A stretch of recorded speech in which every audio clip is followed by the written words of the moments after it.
네, 감사합니다. 오늘은 봉독해 드린 창세기 22장 1절로 19절의 말씀을 중심으로 아브라함의 영성, 제목을 같이 하십시다. 아브라함의 영성.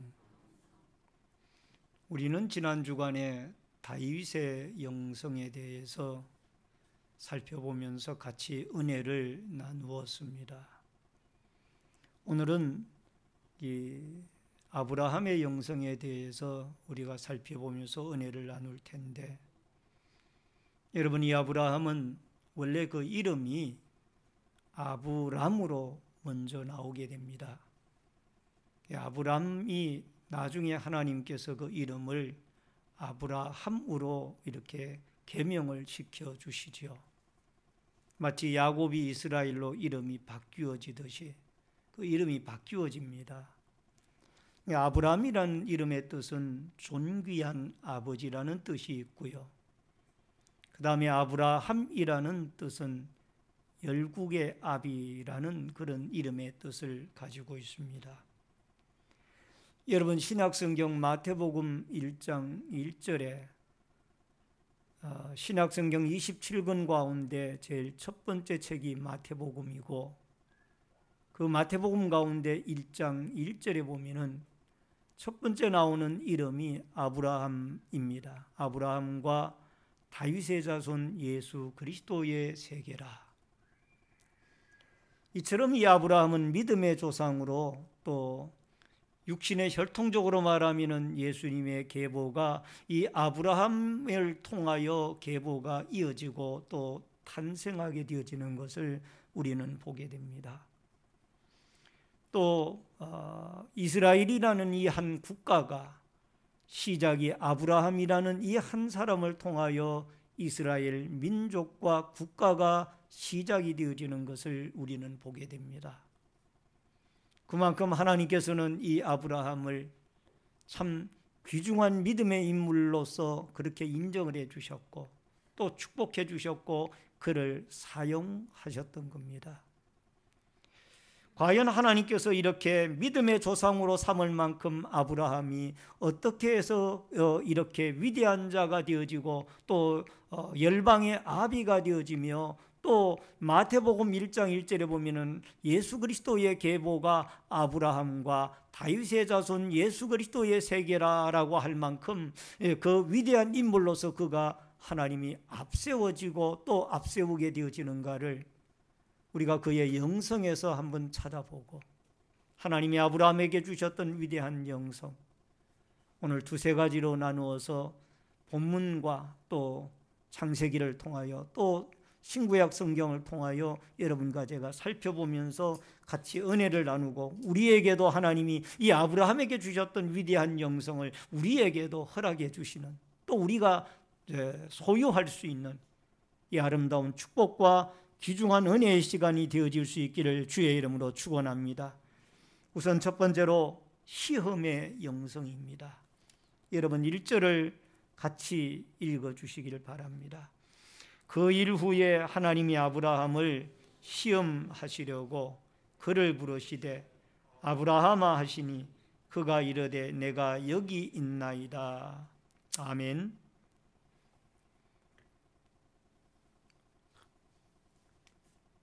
여러분, 신앙생활을 하는데 시험을 좋아할 사람은 아무도 없습니다. 누구나 다 원하는 것이 나에게는 아무런 시험도 없이 그저 평탄하고 잘되고 좋은 일만 있으면 좋겠다. 이게 모든 사람이 다 바라는 일입니다.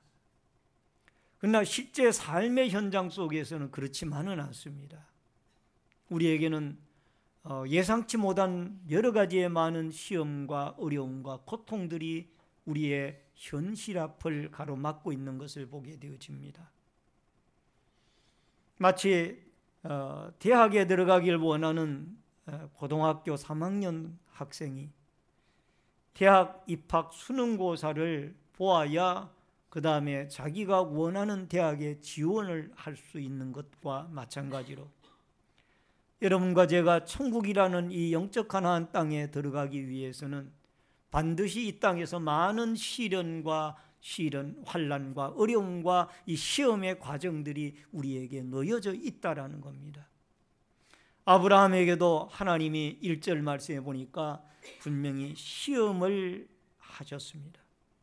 여러분, 여기에 시험이라는 단어는 히브리의 원문에 보니까 닛사라는 단어로 표현이 되어져 있습니다.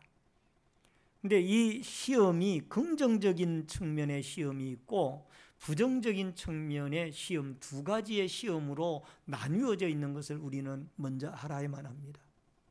여러분, 긍정적인 측면의 시험은 영어 성경에 보면 테스트라는 단어로 표현을 하고 있고, 부정적인 시각의 시험은 템테이션이라는 단어로 표현을 하고 있습니다.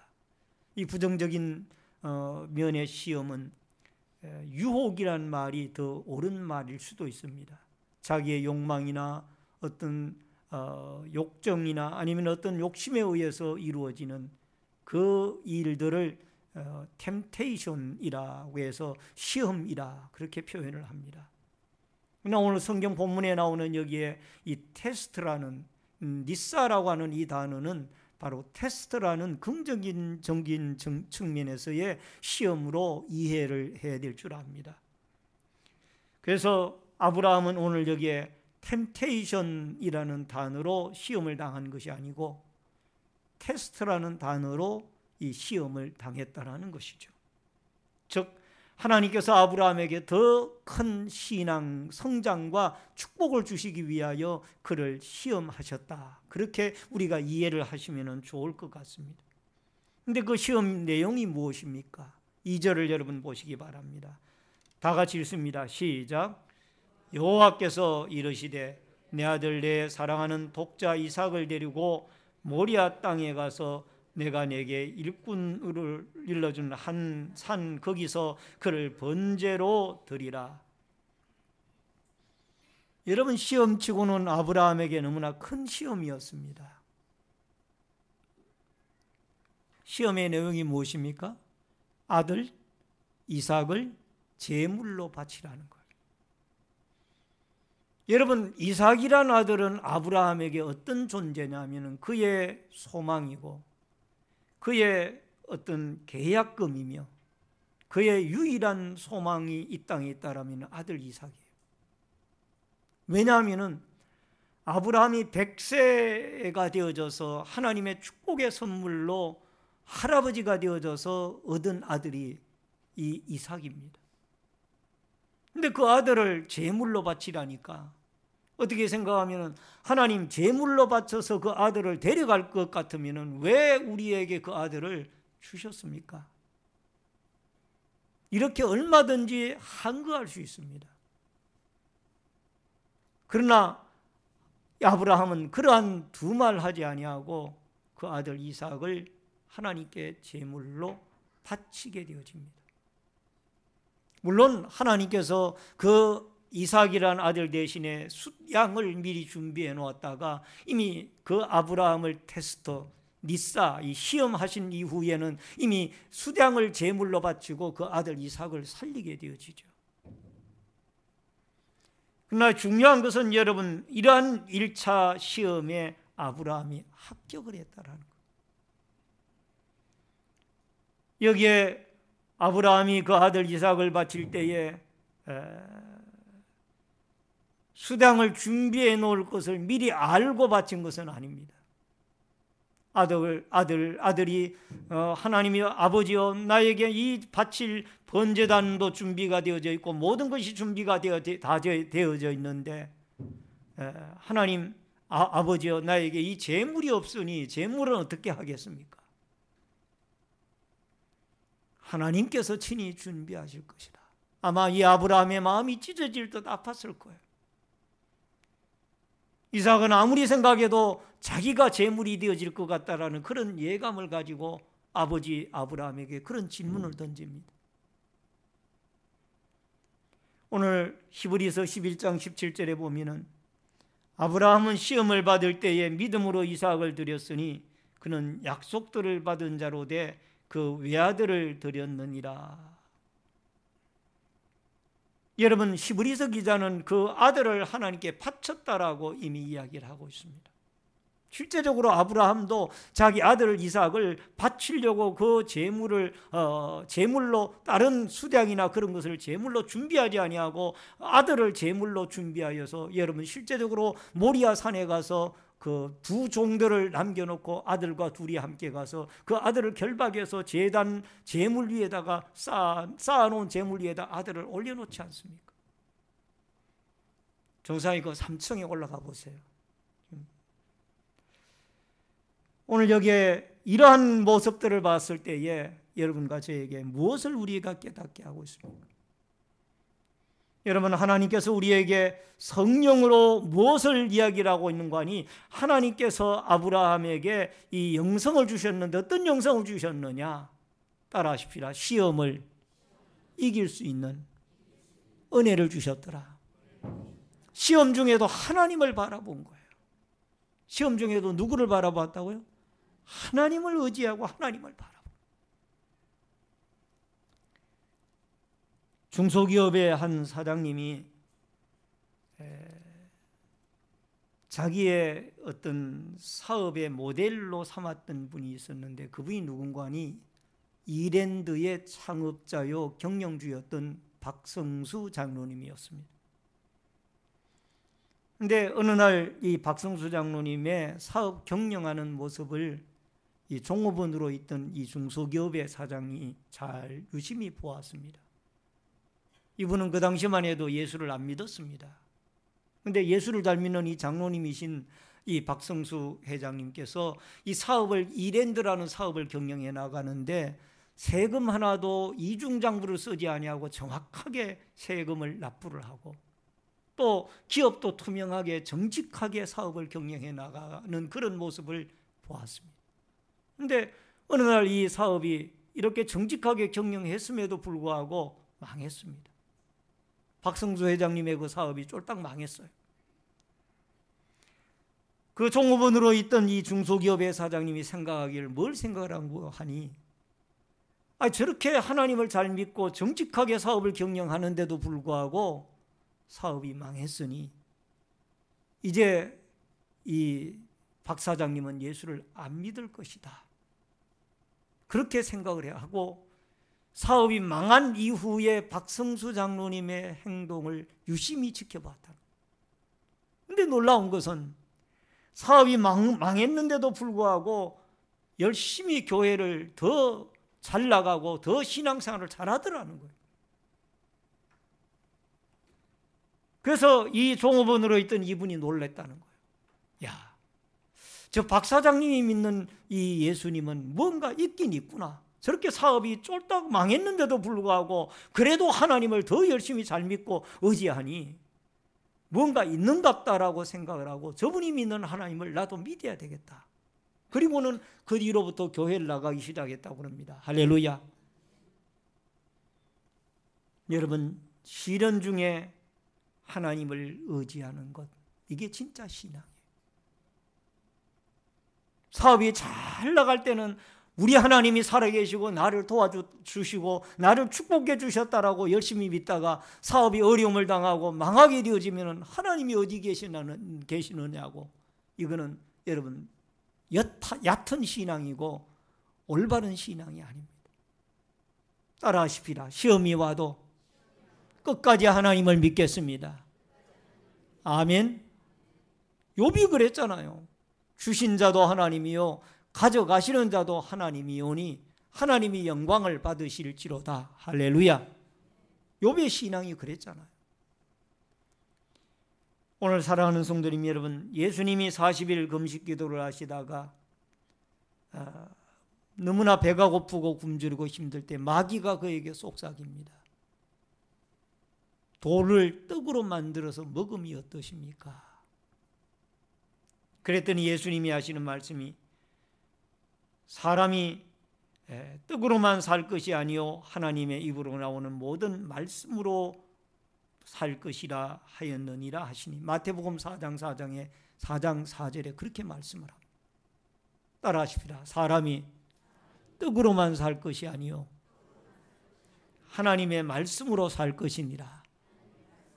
할렐루야. 예수님은 그 시험을 이기고 극복을 하고 이겼습니다. 그리고 예수님의 공생의 사역을, 사생의 사역을 잘 감당했습니다.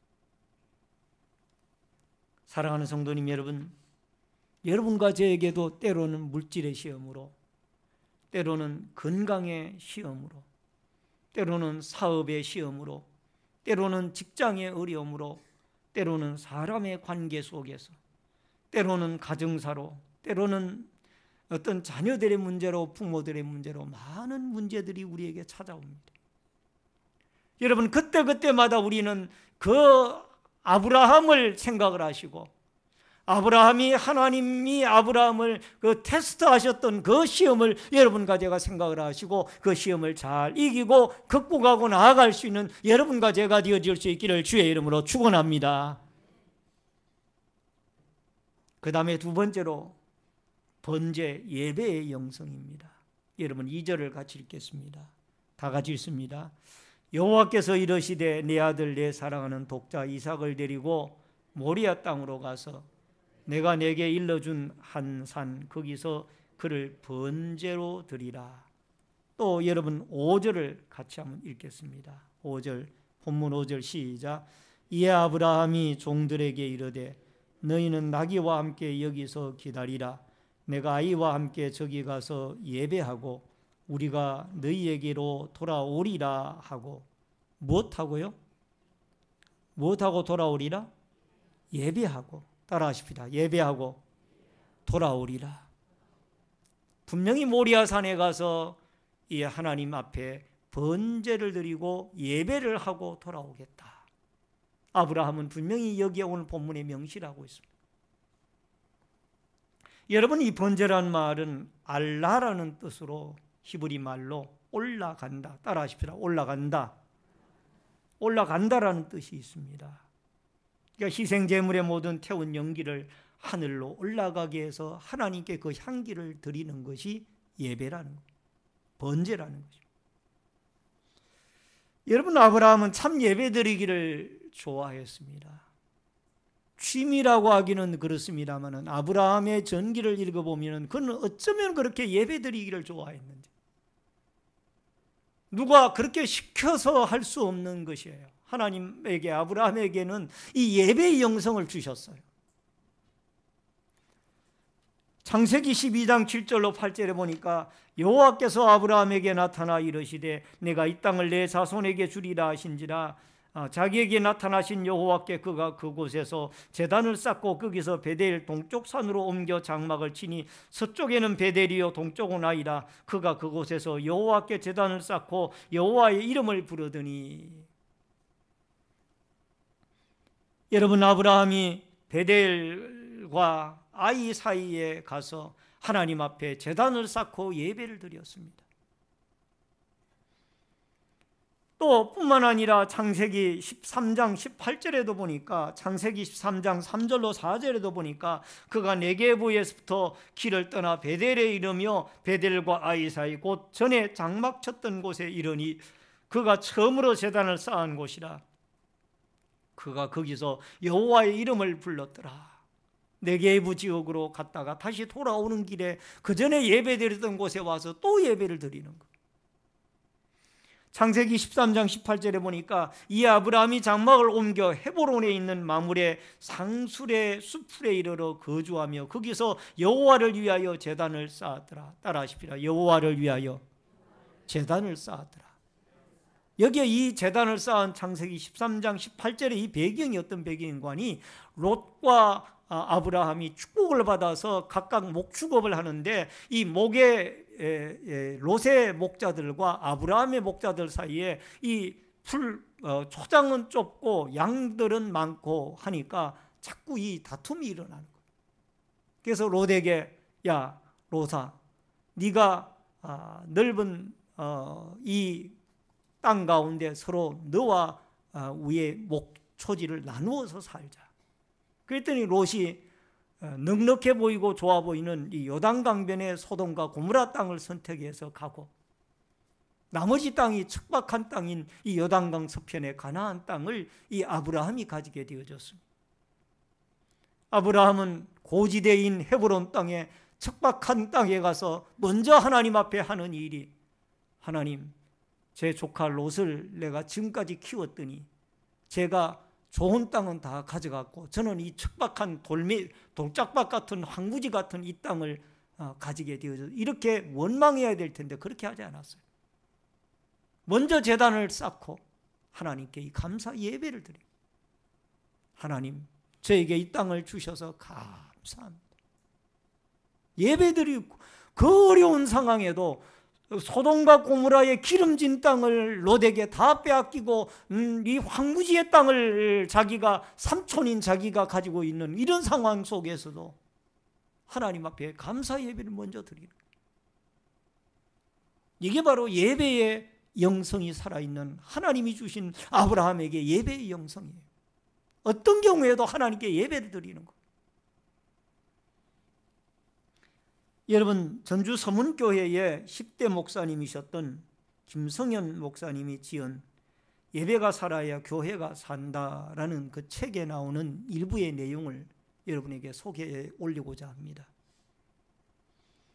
어느 날 대장 사탄의 청문회가 열리워졌습니다. 4명의 졸개 사탄들을 불러서 각각 자기가 활동한 그 내용들을 보고하도록 했습니다. 첫 번째 사탄이 와서 보고를 하는데, 쫄개 사탄이 네로 황제를 비롯해 가지고 10대 황제들의 마음속에 자기가 들어가서 이 기독교인들을 박해하도록, 혹독하게 박해하도록 했다라는 거예요. 그랬더니 이 사탕대장이 하는 말이, 그 박해한들 뭐 하냐? 그 기독교인들은 죽으면 다 순교당하면 천국 가서 상 얻고 영생 얻는데, 그 다음에 두 번째 사탄이 와서 보고를 합니다. 저는 지중해에 풍랑을 일으켜가지고 기독교인들이 탄 배가 다 뒤집혀가지고 물속에 기독교인들이 다 빠져 죽게 만들었습니다.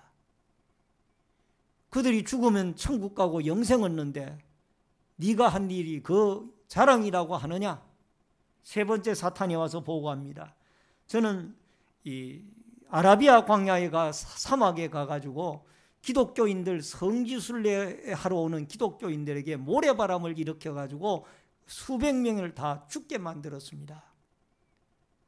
그들이 죽으면 뭐 하느냐? 영생을 얻은데 성지순례 온 사람들은 죽어서 다 영생 얻고 천국 갔느니라.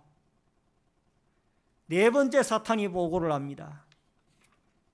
이 네 번째 사탄은 쫄개 사탄 중에 가장 막내로서 초짜백이었습니다. 근데 그가 보고를 하는데, 대장님, 저는 10년 동안 오로지 한 여자만 따라다녔습니다.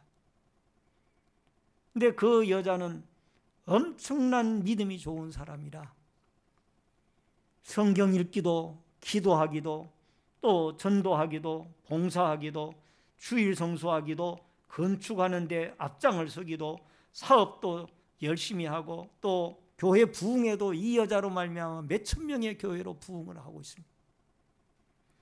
그래서 어떻게 하면 이 여자를 내가 좀 쓰러뜨릴까라고 생각하다가 생각해낸 방법이 주일날 이 아주 귀한 손님을 그 여자에게 보냈더니 그 여자가 한 번도 주일을 안 빠지더니 그 주일은 예배를 빠지더라는 거예요.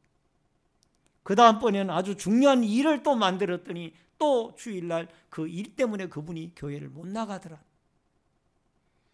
그 다음에는 그가 너무나 열심히 기도를 하기 때문에 기도할 때마다 혼미한 영을 갖다 넣어줘서 잡생각을 나게 만들었더니 중언부언하다가 기도를 하다가 말더라. 그 다음엔 성경을 읽으려고 하면 찌끈찌끈하게 머리가 아프도록 만들었더니 성경을 아예 덮어버리더라. 그 다음에는 전도를 하러 나가면 지독한 어떤 논쟁자를 만나게 하여서 이 논쟁자와 논쟁을 하다가 그만 전도도 못하게 만들었더니 전도도 그만 접어버리더라. 열심히 봉사를 하는데 시기 질투하는 사람을 교회 안에서 만들어 세워서 그 여자가 일을 하려고만 하면은 시기하고 질투하게 하여서 그 입힘 좋은 사람을 통하여 그냥 있는 말 없는 말 다 욕을 퍼붓게 하였더니 그 다음부터는 봉사하는 일도 그만 못하더라. 나중에는 결국 이 여인이 교회 나가는 것까지 접고 교회를 아예 포기하고 말았습니다. 그랬더니 사탄 대장이 뻘떡 일어서더니, 야, 너는 착하고 충성된 종이다. 너 승리했다. 너에게 축복이 있을지어다. 그러면서 그 막내 대장을 그냥 축복을 하고 잘했다라고 치켜 세우고 박수를 보내더라. 놀라운 것은, 더 중요한 것은 뒤에가 중요합니다. 여러분, 이 사탄이 바로 유럽 교회를 무너뜨린 장본인이고, 그 사탄의 유럽 교회의 본부를 두었다가 최근에는 한국 교회로 그 본부를 옮겼다라는 것. 김성현 목사님의 책에 그렇게 기록을 하고 있습니다. 본부를 사탄의 본부를 한국 교회로 옮겼다는 것. 선진국의 주 5일 근무제가 GMP 2만 불 시대에 실시가 되어졌는데, 한국은 주 5일 근무제를 GMP 10,000불 시대에 시행을 했습니다. 이때 가장 염려를 했던 분들이 한국 교회의 지도자들입니다. 과연 이 주 5일 근무제가 우리 한국 교회에 어떤 영향을 미칠 것인가? 신앙생활에 어떤 영향을 미칠 것인가? 여러분, 5일 근무 이후에 실제적으로 썬데이 크리스찬들이 늘어가기 시작했고, 휴가지로 동남아로 내몰았고, 예배를 주일날 본교회에서 드리지 못하도록 이 사탄이 본부를 한국교회에다 차리고, 꼭 예배를 교회에 주일날 와서 예배를 드려야 되느냐, 집에서 TV 보고 예배 드리면 안 되냐, 또 여름철 휴가철에는 산이나 바닷가나 아니면은 강가에 가서 예배를 드리게 되어지면 되지, 예배 드리기만 하면 되지 꼭 예배당에서 예배를 드려야 되느냐, 이런 마음을 사탄이 집어넣기 시작한 거예요. 그래서 오늘날 한국교회 가운데도 아예 주일날 예배를 주일학교부터 작년에 이르기까지 모두 다 야외 예배라고 해서 산이나 바닷가에 가서 예배를 드리는 교회들이 상당히 늘어가고 있습니다.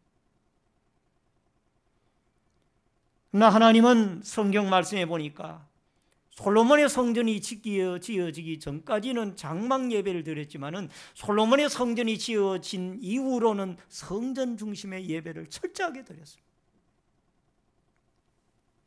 여러분, 예배 횟수도 문제가 됩니다. 솔로몬은 1,000번제를 하나님께 드렸습니다. 기브온 제단에다가 1,000번제를 솔로몬의 성전이 지어지기 전에 그는 이 예배를 드렸습니다.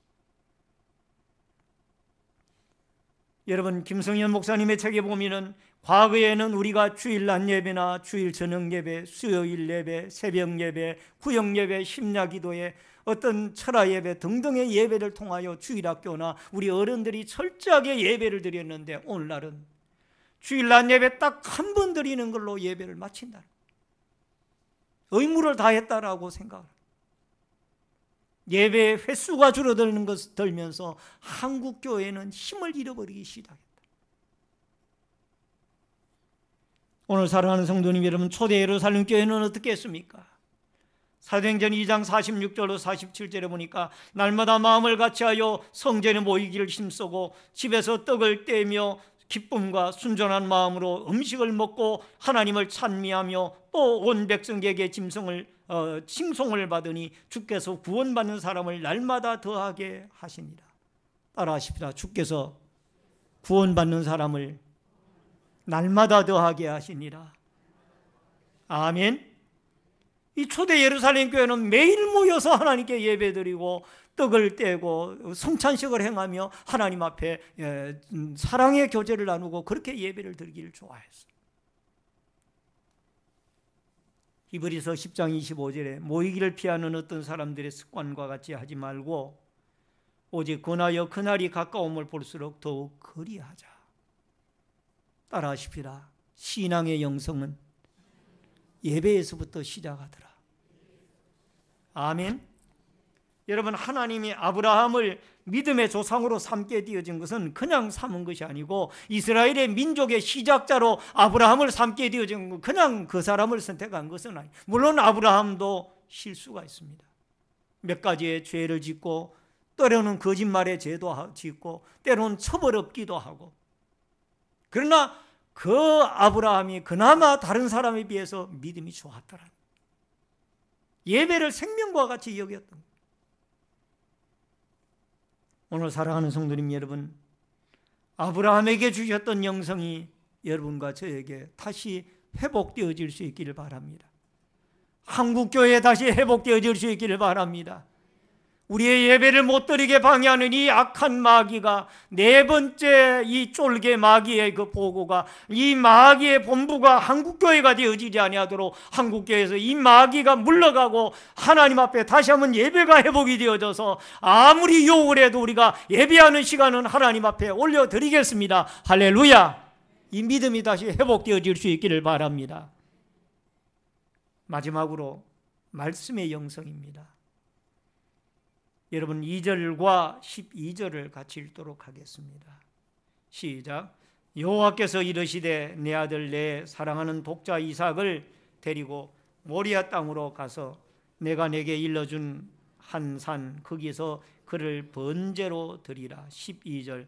사자가 이르시되 아이에게 내 손을 대지 말라. 그에게 아무 일도 하지 말라. 내 아들 내 독자까지 내게 아끼지 아니하였으니 내가 이제야 내가 하나님을 경외하는 줄 아노라. 여러분, 아브라함이 하나님의 말씀에 순종을 했습니다. 아브라함의 영성은, 하나님이 그에게 주신 영성은 순종의 영성이었습니다. 따라하십시다. 말씀에 순종하였더라. 창세기 12장 1절과 4절에 보니까 여호와께서 아브라함에게 이르시되 너는 너의 고향 친척 아버지의 집을 떠나 내가 내게 보여줄 땅으로 가라. 이 아브라함이 여호와의 말씀을 따라갔고 롯도 그와 함께 갔으며 아브라함이 하란을 떠날 때에 75세였더라. 여러분, 갈대아 우르를 떠나는 이 일이 아브라함에게 쉬운 일은 아닙니다. 사람이 정들어 살던 그 부모와 아비와 친척의 집을 떠나는 일이 쉬운 일이 아니에요. 왜냐하면 갈 곳을 정해지지도 아니하고 내가 그 가나안 땅에 가서 어디에 가서 무엇을 하고 어떻게 무엇을 해서 내가 먹고 삽니까? 라고 모든 어떤 플랜이 서 있지 않은 상황에서 무조건 하나님이 떠나라는 거예요. 아브라함은 순종을 했습니다. 또 하란을 거쳐서 아버지 데라가 돌아가시고 하나님의 명령을 받아 그가 가나안 땅 세겜으로 들어가게 되어지죠. 히브리서 11장 8절에 보니까 믿음으로 아브라함은 부르심을 받을 때에 순종하여 장래 욥으로 받을 땅에 나아갈새 갈 바를 알지 못하고 나아갔으며, 따라하십시다. 갈 바를 알지 못하고 나아갔으며. 아멘. 여러분, 누가복음 5장 4절로 6절까지의 말씀 같이 한번 읽도록 하겠습니다. 누가복음 5장 4절로 6절의 말씀 시작. 말씀을 마치시고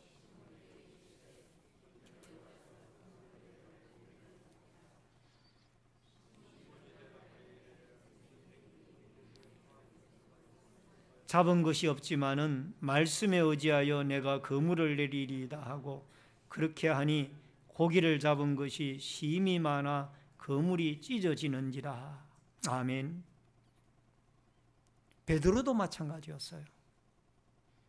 밤새도록 고기를 잡았지만은 한 마리의 고기도 못 잡았습니다.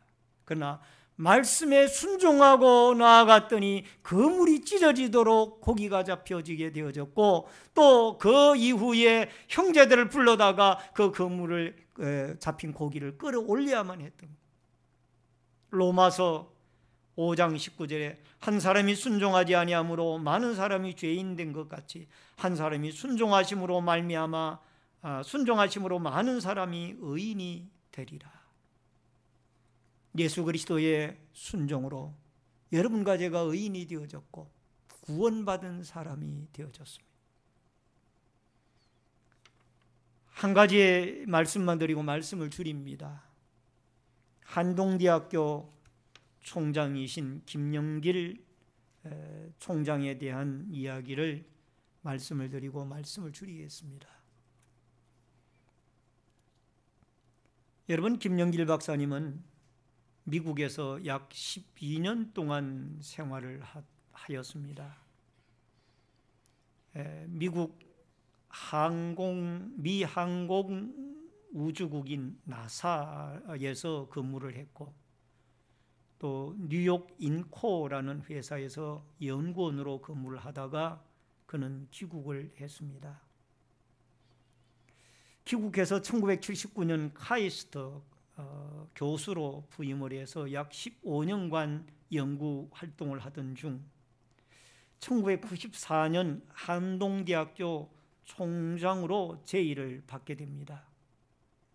연구만 해온 이 김영길 박사님은 행정과 경영을 하는 것이 어울리지 않는다라고 생각을 해서 그 제의를 거절했습니다만, 설교 말씀을 듣던 중에 하나님의 부르심을 받고 순종하기로 결단을 하고 안정된 카이스트 교수의 길에서 한동대학교 총장이 되어졌습니다. 1995년 3월부터 개교가 되어져서 약 19년 동안 총장직을 맡아오면서 그는 온갖 고난과 역경을 이겨내면서 하나님의 섭리를 경험을 했습니다. 그는 원래 믿지 아니하는 가정에서 출생을 했고, 또 미국에 가서 생활을 하다가 이 부모님이 정해준 교수감을 만났는데, 그분이 그 신부 사모님 되시는 분이 예수를 잘 믿는 분이었습니다. 근데 어느 날 그 사모님 될 분이 신앙생활을 하는 전제 조건 속에서 결혼이라는 그 조건을 내걸었기 때문에 따라서 그냥 교회를 나갔습니다. 나갔는데 요한복음을 읽으라는 그 권면을 듣고 요한복음을 읽어 내려가는데 뭐가 와서 걸리는 거 아니? 이 가나 혼인잔치에 물이 포도주로 되어진다는 것이, 이게 자기의 과학적인 상식으로는 도저히 이해가 안 되는 거예요.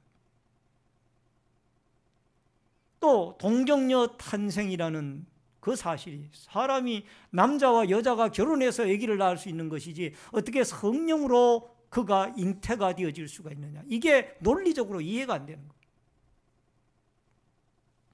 그러다가 그가 동료들의 기도와 또 아내의 기도와 가족들의 기도 속에 하나님의 마음에 감동을 받고 그가 주님을 결정적으로 만나고 완전히 BC와 AD로 바뀌어지듯이 완전히 그가 바뀌어집니다.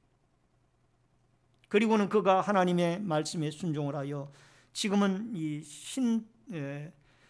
신트로피라는 이 유명한 신트로피 드라마라는 유명한 책을 발간을 해서 자기가 경험한 그 하나님에 대하여 기록을 책으로 남겼습니다. 이것은 하나님의 창조 질서를 회복하자는 그런 내용이죠. 과학을 연구하면 연구할수록 그는 하나님의 위대한 섭리를 발견하게 되어졌고, 또 그 한동대학교를 19년 동안 총장으로 있으면서 전 세계적인 유명한 대학으로 만들었습니다. 그 슬로건이 뭡니까? 공부해서 남주자. 따라하십시다. 공부해서 남주자. 공부해서 남주자라는 이 슬로건을 그는 내걸면서 영어로 강의를 하여 학생들을 양육을 하면서 큰 인재들을 길러냈습니다. Why not change the world? 왜 이 세상은 변하지 않는가?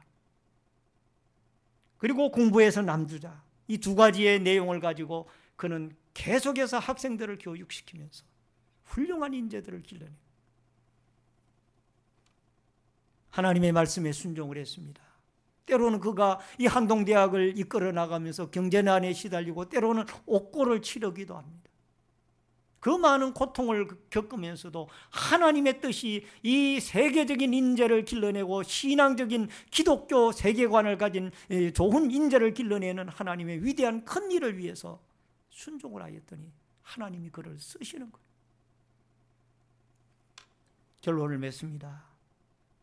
우리는 고난의 길을 힘들어하고 피해가기를 원합니다. 그러나 오늘 하나님께서 아브라함에게 주신 영성은 시련이 있더라도 하나님의 말씀에 순종을 하고 더 나아가서 예배에 힘을 쏟으며 시들어가는 우리의 영성을 다시 한번 회복시켜서 여러분 이 무더운 여름이지만은 나무나 채소들이나 곡식들은 급성장을 합니다.